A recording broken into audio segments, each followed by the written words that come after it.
Señor Dios poderoso, Dios de amor, Padre de misericordia y de todo consuelo, a ti, Señor, pues, te dedicamos estos momentos donde nosotros te hacemos alabanza, glorificamos tu santo nombre, Señor, y te alabamos. Y te pedimos ahora, Padre, que en este momento en que vamos a estudiar una porción de tu palabra, tú seas con cada uno de los aquí presentes, con cada uno de los que escuchen estas palabras tuyas. Que tu Santo Espíritu, Señor, nos proporcione la sabiduría necesaria, no tan solo para entender estas cosas, sino para ponerlas por obra en nuestra vida. Ayúdanos, Padre, que así sea. En el santo nombre de tu Hijo Jesús. Amén. Siéntense, hermanos, y vamos a abrir nuestras Biblias en el Salmo 32. Últimamente me ha dado un amor por los salmos, Son preciosos. Vamos buscando. Salmo número 32, un salmo muy pequeño, tiene creo que 11 versículos. Y lo hemos leído muchas veces, pero hoy vamos a analizarlo un poquitico. Muy bien, ya lo tienen. Amén. Y dice así: bienaventurado aquel cuya transgresión ha sido perdonada y cubierto su pecado. Bienaventurado el hombre a quien Jehová no culpa de iniquidad y en cuyo espíritu no hay engaño. Mientras callé, se envejecieron mis huesos en mi gemir todo el día. Porque de día y de noche se agravó sobre mí tu mano, se volvió mi verdor en sequedad de verano. Mi pecado te declaré y no encubrí mi iniquidad. Dije, confesaré mis transgresiones a Jehová, y tú perdonaste la maldad de mi pecado. Por esto orará a ti todo santo en el tiempo en que puedas ser hallado. Ciertamente en la inundación de muchas aguas no llegarán estas a él. Tú eres mi refugio, me guardarás de la angustia, con cánticos de liberación me rodearás. Te haré entender y te enseñaré el camino en que debes andar, sobre ti fijaré mis ojos. No seáis como el caballo o como el mulo sin entendimiento, que han de ser sujetados con cabestro y con freno, porque si no, no se acercan a ti. Muchos dolores habrá para el impío, mas al que espera en Jehová le rodea la misericordia. Alegraos en Jehová y gozaos, justos, y cantad con júbilo, todos vosotros los rectos de corazones. Se dieron cuenta que hubieron 3 versículos que omití una expresión. ¿Cómo dice esa expresión? Creo que en el 4, en el 5 y en el 7 era. Al final, ¿cómo dice? Selah. Muy bien. Eso de Selah es una palabra que es bastante frecuente en los salmos. Bastante. Y es un poquito difícil la traducción, según estuve viendo en los estudios que estaba haciendo. Pero es probable que sea una instrucción sobre la misma lectura, donde cuando se estaba dando este salmo entre los hermanos, pues algo así que les decía: detente, presta atención, escucha. Es como para ponerle ahínco a, entiende eso, atiéndelo. Y eso era tanto el 4, el 5 y el 7. Bien. ¿Qué estamos viendo aquí? Bueno, aquí estamos viendo que David tuvo un problema con Dios. Creo que sí, ¿verdad? Podemos pensar que es el problema aquel que tuvo con Betsabé y que todavía en el Salmo 51 estaba hablando. Probablemente sí. Ciertamente puede ser. Pero fíjense cómo esto está dividido de forma tal que nosotros hoy lo vamos a escudriñar un poquito. Aquí hay un mensaje que tiene mucho que ver con ¿qué? Con lo que nos damos en el Evangelio. ¿Qué decimos en el Evangelio? Que el hombre debe arrepentirse y aceptar a Jesucristo como el Señor y Salvador de su vida. Ciertamente, el hombre, desde que le es dado a conocer que Jesucristo es su Salvador, el Espíritu Santo le da a ese individuo el que se le redarguya de pecado. Todo eso lo hace el Señor como en una sola vez. ¿Por qué? Porque si el hombre no se lamenta del pecado que ha cometido, si el hombre no se contrita en todo su ser, en su corazón, si no se presenta ante Dios con un corazón contrito y humillado y pide perdón a Dios por sus pecados, no va a obtener la salvación. Tan claro como eso. A veces pensamos que no, y como hoy en día se está predicando un evangelio tan diferente al que está en la palabra. Ejemplo, ven, el Señor te necesita, ven donde Él, el Señor quiere darte amor, ven, el Señor quiere prosperarte, ven. Y yo no creo, yo pienso que al principio no era así, ciertamente no. Si ustedes ven en la palabra, cuando se inicia la predicación del evangelio, ¿quién la inicia? ¿Quién inicia que se ha acercado el reino de los cielos? Juan el Bautista, realmente Juan el Bautizador. Pues decimos el Bautista y pensamos que es de la iglesia.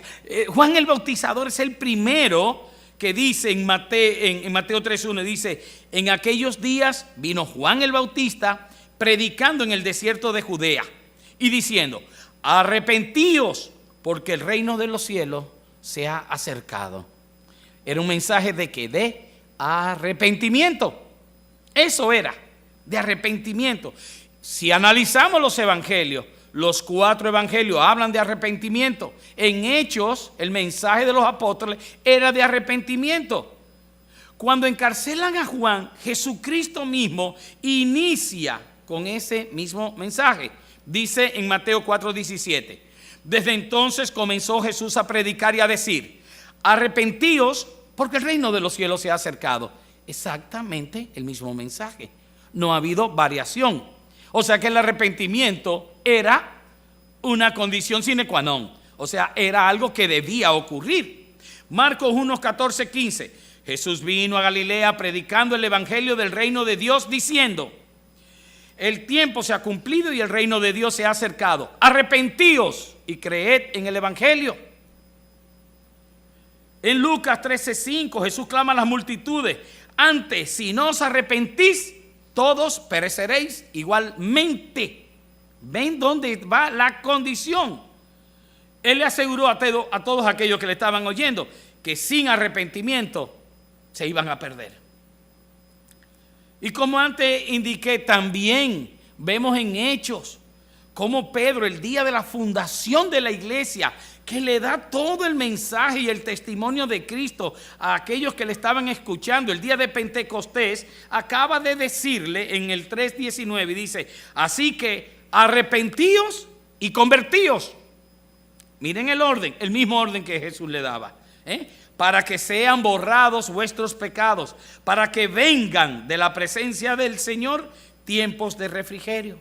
Y por último, Pablo, el último de los apóstoles, porque aquí fue el primero, Pedro fue el primero que abrió con las llaves del reino, la predicación del reino, fue Pedro. Pero Pablo, el último entre los apóstoles, en Hechos 26, ya al final dice acerca de cómo él había anunciado primeramente a los que están en Damasco y Jerusalén y por toda la tierra de Judea, y después dice: y a los gentiles que se arrepintiesen y se convirtiesen a Dios. Arrepentimiento. No he venido a llamar a justos, sino a pecadores al arrepentimiento. Eso dijo Jesús. Por tanto, es inaceptable que hoy en día se predique un evangelio diferente, que no hable de arrepentimiento. Y de eso trata el Salmo 32. Pepe, sí, de eso es que trata, y eso es lo que yo veo. Si David no se arrepentía, se iba a secar, como dice él: me estoy secando, mi pecado te declararé. O sea, arrepentido, y no encubrí mi maldad.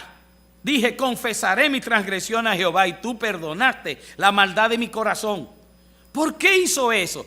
Porque dice anterior en el 3: mientras callé, se envejecieron mis huesos en mi gemir todo el día. Porque de día y de noche se agravó sobre mí tu mano. Aún el creyente que se arrepintió una vez, que le puede ser válida esa bendición que el Señor está hablando en el primero y en el segundo de los versículos. Esa bienaventuranza, ¿para qué? Para aquel que el Señor no le imputa pecado. ¿A quiénes? A todos los que conocimos a Jesucristo, estuvimos en un momento dado en esa situación. Y cada vez que nosotros confesamos nuestra culpa delante del Señor, volvemos también a esa misma situación, a ser bienaventurados, porque el Señor no nos inculpa pecado. En eso hay que estar claro. Salmo 1 y 2 trata de esa condición de justicia que nos es implantada, transferida por medio de Cristo, que nos declara justos y bienaventurados. Bienaventurado aquel cuya transgresión ha sido perdonada. ¿Pero por qué me perdonaron? Por la sangre de Cristo. Por eso. Y dice, y cubierto su pecado. Cuando algo se cubre, se cierra, se tapa, se oculta, cubierto, no se ve más.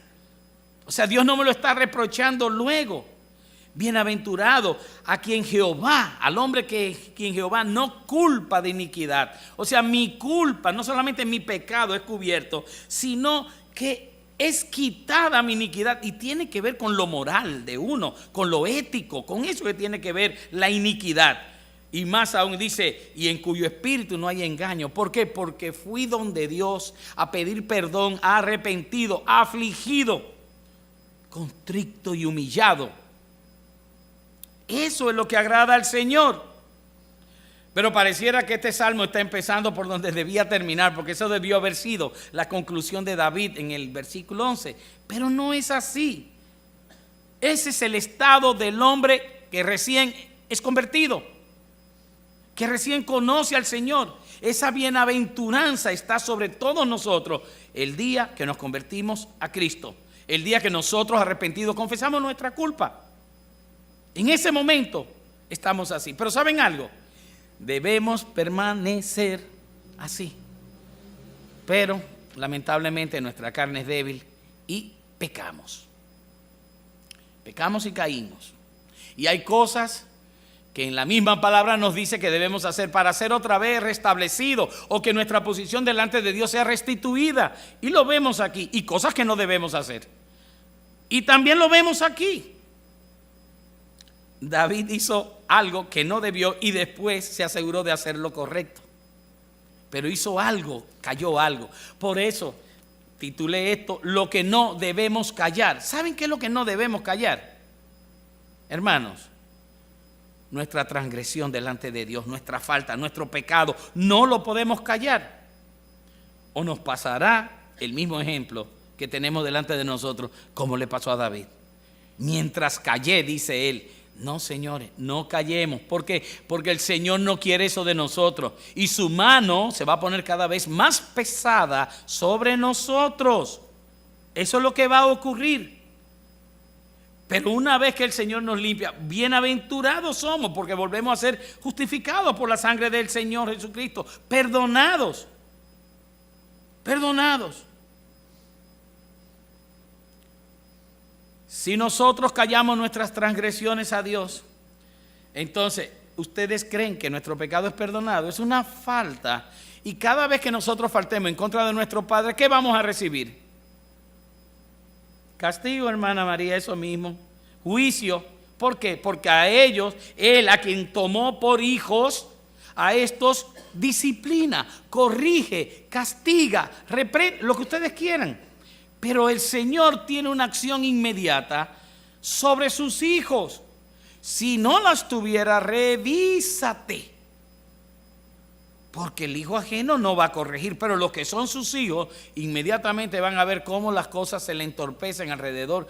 Cómo hay un sentir en nosotros que nos va secando. Es lo que dice, mientras callé se envejecieron mis huesos en mi gemir todo el día. Porque de día y de noche, o sea que no había aquí ningún reposo para el pobre David, se agravó sobre mí tu mano. ¿Quién le hizo pesado el asunto a David? La mano de Dios. No la suerte, la chepa ni la providencia. No, el juicio de Dios sobre David. Se volvió mi verdor en sequedades de verano. O sea, todo lo que era alegría cayó como tristeza. Todo lo que era bueno en ese momento, pues dejó de serlo. Todo esto es porque dice, mientras callé, porque no podía ocultar de Dios su pecado. Él no podía pretender como hizo Caín después de haber matado a Abel, su hermano, que pensó como que el Señor no lo había visto. Su sangre clama a mí desde la tierra, donde él derramó la sangre de su propio hermano. No, señores, no podemos ocultarle al Señor absolutamente nada. Bajo esa premisa, hoy en día debemos seguir educando a nuestros hijos. Era muy fácil, antes, hoy es todo un problema. Antes le decíamos a nuestros hijos, porque me lo decían a mí mis padres, decían, mira, no hay problema, yo te digo que no hagas esto, pero ¿sabes algo? Yo puedo irme de viaje, yo puedo no estar en el momento en que tú quieras hacerlo, yo no te veré, pero Dios sí te va a ver. Y ya eso era suficiente para que uno se aguantase. Porque eso de decirle a los hijos, y si yo te agarro haciendo eso, vas a ver, pero caray, y si tú no estás, ¿qué? Enséñale el temor a Jehová. Eso es lo correcto, enséñale el temor a Dios. Y tú vas a ver que aún tú no estés, porque no vas a durar siempre, y ellos van a seguir, como es normal, después posterior a ti, pues entonces ellos tendrán un freno. Pero el freno no eres tú, el freno es Dios. Eso les ayudará a no pecar. A no pecar.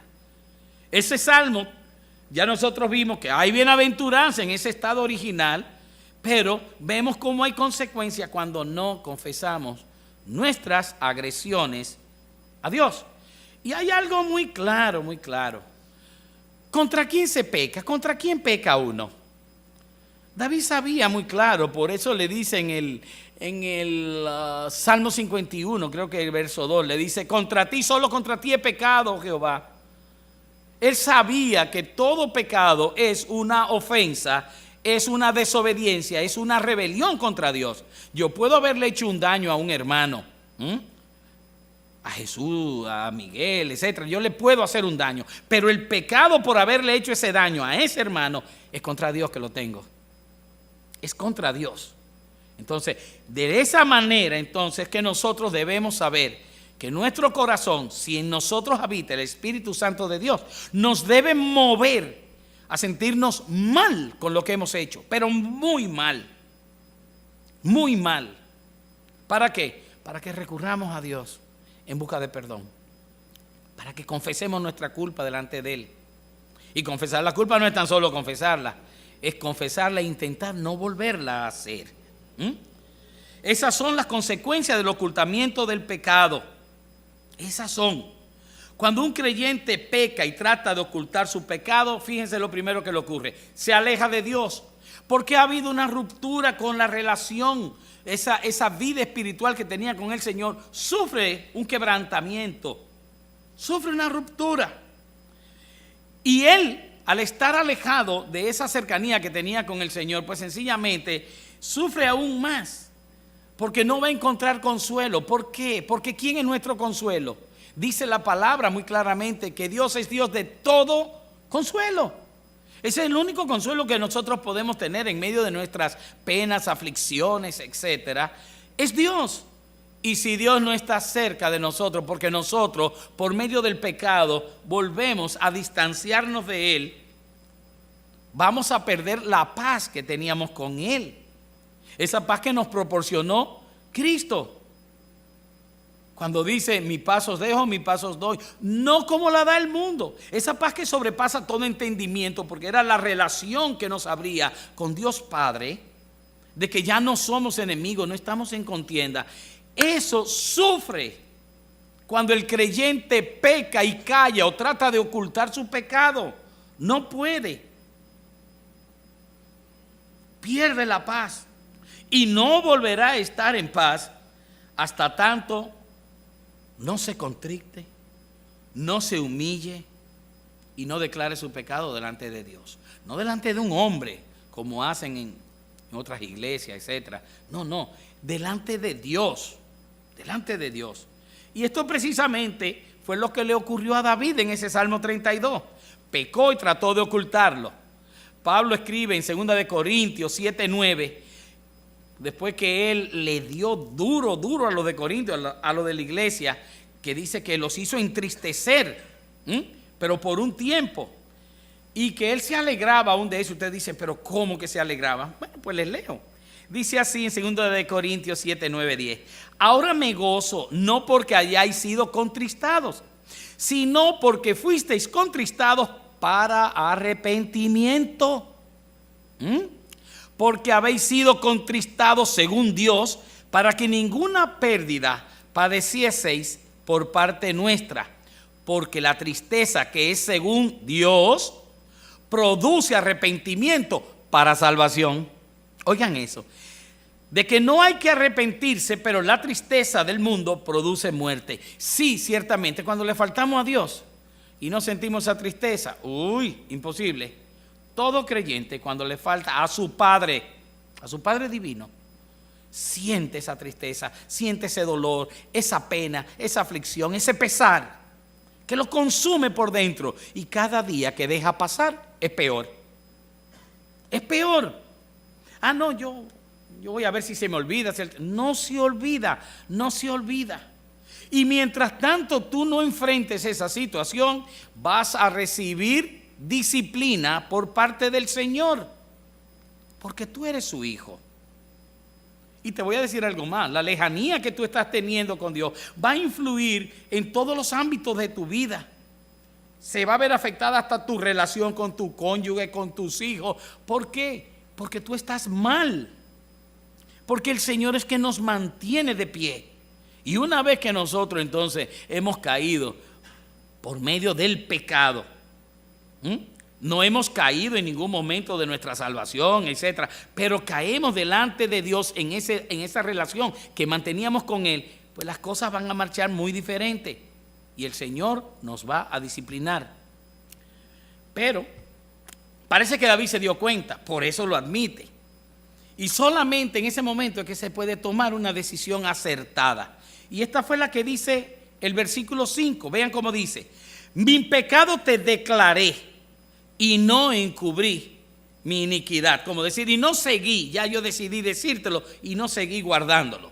Dije, confesaré mis transgresiones a Jehová y tú perdonaste la maldad de mi pecado. Eso es inmediato. Si nosotros confesamos con un corazón contrito, humillado, nuestra falta al Señor, ¿qué dice? Que inmediatamente somos perdonados. Acuérdense qué abogado tenemos delante de Dios el Padre. A Jesucristo el justo. Entonces inmediatamente intercede por nosotros delante del Padre y nuestra falta es perdonada. Pero no solo por el hecho de decirlo, sino porque nos lamentamos de pecar. Hay una condición en el hombre del mundo, en el impío y en el cristiano. Ambos pecan. Sí, ambos pecan. Pero ¿qué diferencia uno del otro si uno peca y el otro también? Bueno, que este planifica, se deleita y se goza en el pecado y es practicante del pecado. Y el creyente puede pecar, pero no peca como tal. O sea, no planifica, no hace como dicen en los conceptos legales, con premeditación, acechanza y alevosía, planifica pecar. Imposible, porque no es un creyente si lo hace. ¿Estamos claros? Pero podemos pecar mientras estemos en esta carne débil. ¡Wow! ¿Sí? En medio de esta sociedad, sí. Pero eso no es excusa tampoco para que nos aferremos a eso y decir, pues todo el mundo. No, eso no es excusa. Nuestra intención es que no sea así. ¿Ok? Pues David toma su decisión acertada, que fue arrepentirse y confesar su pecado a Dios. Ciertamente, eso fue lo que hizo. Nosotros no podemos decir que no pecamos, pero al hacerlo, nosotros tenemos el camino libre para recurrir al único que tiene poder para perdonarnos. El creyente peca y se arrepiente, confiesa su pecado, pero ese arrepentimiento de pecado implica también inmediatamente el repudio que yo tengo a lo que hice. Y más aún, también, la fuerza que le pedimos a Dios a través de su Santo Espíritu para no volver a cometer esa infracción en contra de Dios. Eso hace uno, el verdadero creyente. Más aún, acontece también que a seguida que David es perdonado, se restablece esa relación, y lo principal que hay por medio de esa relación es la oración con nuestro Dios. Y de eso trata la primera parte del verso 6. Miren cómo dice: por esto orará a ti todo santo en el tiempo en que puedas ser hallado, como diciendo, en el tiempo oportuno. Esta causa hace que todo santo ore a ti. Podemos volver a restablecer nuestra relación con el Señor. Podemos volver a estar frente a Él por medio de la oración y hablar con Él. Y esto tiene resultados inmediatos también, como ahorita. ¿Cuál? El verso 7, que es las consecuencias de acudir a Dios arrepentido. ¿Cuáles son? Protección y liberación. Dice: ciertamente en la inundación de muchas aguas no llegarán estas a él. Tú eres mi refugio, me guardarás de la angustia, con cánticos de liberación me rodearás. Selah. Inmediatamente el Señor es mi fortaleza. Yo nunca he sido el fuerte. Si fuera fuerte no pecara. Yo peco. Pero cuando yo me refugio en el Señor, las cosas cambian. ¿Cuándo es que nosotros pecamos? Bueno, ¿saben cuándo? Cuando nosotros salimos de nuestra zona de seguridad. Y nuestra zona de seguridad es al lado de Cristo, al lado del Padre. Es dejándonos guiar por el Espíritu Santo. Cuando salimos de esa zona segura, es cuando empezamos a tomar decisiones por nuestra cuenta, y ahí es donde damos travillazo y caemos. Es ahí, en ese momento. No es en otra situación. Es cuando salimos de nuestra zona segura. Por eso, fíjense cómo viene el Señor y declara que aunque vengan muchas aguas, no me van a ahogar, no me van a anegar. Y la afirmación de David que dice: tú eres mi refugio, me guardarás de la angustia, y con cánticos de liberación me rodearás. ¡Wow! ¿Liberación de qué? Liberación de la culpa, liberación de la pena, liberación de la aflicción. Liberación de ese lamento de haber ofendido a Dios. A veces uno no le tiene miedo al castigo, uno le tiene miedo a lo que uno hizo a un Dios tan bueno. A eso. Eso es lo que más avergüenza y hace que uno se sienta mal cuando uno ha pecado.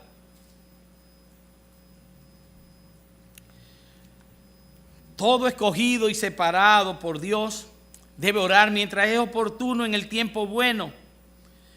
Y esto nos va a asegurar que no vamos a ser ahogados por penas, por aflicciones y por el pesar, ya que vamos siempre a encontrar refugio y seremos librados de todas las angustias ocasionadas por nuestra lejanía de Dios por causa de nuestra transgresión, por nuestra rebelión. En todo esto hay una conclusión aleccionadora, seguido de un buen ejemplo, y lo vamos a ver ahora en el 8 y en el 9. El 8 dice: te haré entender y te enseñaré el camino en que debes andar, sobre ti fijaré mis ojos. E inmediatamente viene el buen ejemplo: no seas como el caballo o como el mulo, sin entendimiento, que han de ser sujetados con cabestro y con freno, porque si no, no se acercan a ti. Ya Dios anteriormente nos había indicado en su palabra que Él era el que nos inicia y nos conduce en su camino. El hombre por voluntad propia no lo hace. Esos caminos donde deben andar los hijos de Dios, Él lo traza y Él nos hace andar. Isaías 48:17 es una buena muestra de eso. Así ha dicho Jehová, Redentor tuyo, el Santo de Israel: yo soy Jehová, Dios tuyo, que te enseña provechosamente, que te encamina por el camino que debes seguir. ¿Quién nos encamina? No, Dios es quien mueve mis pasos realmente. Isaías más adelante dice aún más, que te conduce por el camino en que debes andar. Él lo muestra, Él te lo pone delante, es más, Él te empuja a que tú camines por ahí. Eso es lo que hace. Él es el que pone en nosotros tanto el querer como el hacer, el desear caminar por ahí, y todavía el hacerlo lo hace Él. Y tenemos que reconocer bien que toda buena dádiva procede de Dios. toda procede de Él. ¿Saben algo? Son muchas las aflicciones y los dolores que uno pudiera evitarse en este mundo si estuviésemos encaminados, andando por la senda del Señor. Si nos dejásemos guiar un poquito más por su Santo Espíritu. Si supiésemos ser más obedientes a su palabra, al Espíritu Santo que habita en cada uno de nosotros, que entre una de las misiones que tiene, ¿cuál es? Es la de guiarnos a toda verdad. ¿Qué dice en Juan 17? Santifícalos en tu palabra, Padre. Tu palabra es verdad. ¿En qué nos va a guiar eso? ¿A qué? A la palabra de Dios. ¿A qué más nos va a guiar? A Jesucristo, el camino, la verdad y la vida. A todo eso nos guía ¿quién? El Espíritu Santo, si se lo permitimos. Cada día uno ir muriendo y dejar que el Espíritu sea el que trace las pautas. Y nos vamos a economizar dolores, claro. Miren aquí cómo dice ya en el 10 terminando, dice, muchos dolores habrá para el impío. Pero yo les digo que ya oyeron a David también quejándose de todo lo que le había acontecido por no confesar su pecado delante de Jehová. Pero aquí dice claramente que dolores habrá para el impío, mas el que espera en Jehová le rodea la misericordia. No voy a decir que no tendremos dolores, señores, pero el consuelo y la misericordia de Dios van a hacer que sean soportables. Tenemos dolores, ¿cómo que no? Padecemos enfermedades, pérdidas, etcétera, sí, desengaños, sí, y todo eso nos ayuda a que el Señor actúe más en mi vida, a que nos rindamos a Él. Son pruebas también. Pero esto más que nada también es una comparación, lo que está haciendo el 10, a modo de hacer un contraste entre quienes, entre lo que es la realidad del impío frente a lo que es la realidad de aquel que confía y espera en Dios. Al primero indiscutiblemente solo le queda dolor, pena, aflicción y condenación eterna. Sus dolores se inician desde mucho antes, ya que no tiene ni el consuelo, ni tiene la misericordia, ni la paz que solamente Dios puede proporcionar a los que son sus hijos. Eso sí es fuerte, eso sí es grande, eso sí es triste. Sin embargo, el creyente, al conocer esta realidad, lo que Dios nos tiene a nosotros, iniciándose que nos rodea de misericordia, nos guarda, nos da paz, nos da consuelo, nos protege. Y esa misericordia que se habla en la palabra, acuérdense como dice que es renovada, es hecha nueva cada mañana. Esa misericordia de Dios es infinita. No se agota. No se agota. Y eso nos hace estar conscientes entonces del cuidado que Dios tiene cada día con cada uno de nosotros, sus hijos. Y nos hace vivir desde ya, anhelando el estar con Él para siempre. Cuando nosotros vemos ese tipo de comparación entre lo que es el impío y lo que somos nosotros, cómo Dios actúa en nosotros, entonces nada más nos va a quedar tan solo una reacción. Y esa fue la reacción que nos va a hablar el último de los versículos, el 11. Y se describe diciendo, alegraos en Jehová y gozaos. O sea, alegría y gozo. Justos más que nada nosotros que hemos sido justificados. Dice, y cantad con júbilo todos vosotros los rectos de corazón. Esa alegría y gozo es algo que nos debe motivar a nosotros, pues sencillamente celebrar lo que el Señor ha hecho en nuestras vidas, lo que el Señor nos ha proporcionado. Nunca nos cansemos de agradecer lo que hizo Dios con nosotros a través de Jesucristo su Hijo. Nunca, ninguna mañana.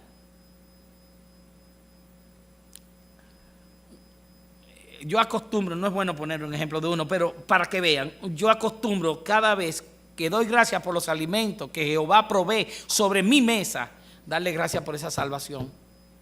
Todos los días.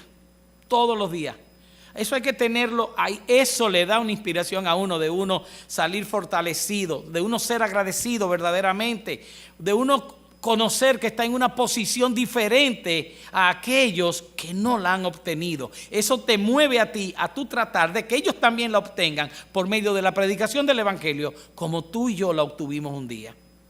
No debemos olvidarnos de ello. No debemos dejar nunca de agradecer. En resumen, este pequeño salmo de 11 versículos lo dividimos. Verso 1 y 2, bienaventuranza para el que ha sido justificado. Por eso decía yo que eso parece ser en lo último, pero también en lo primero. Versos 3 y 4, las consecuencias por el ocultamiento del pecado a Dios.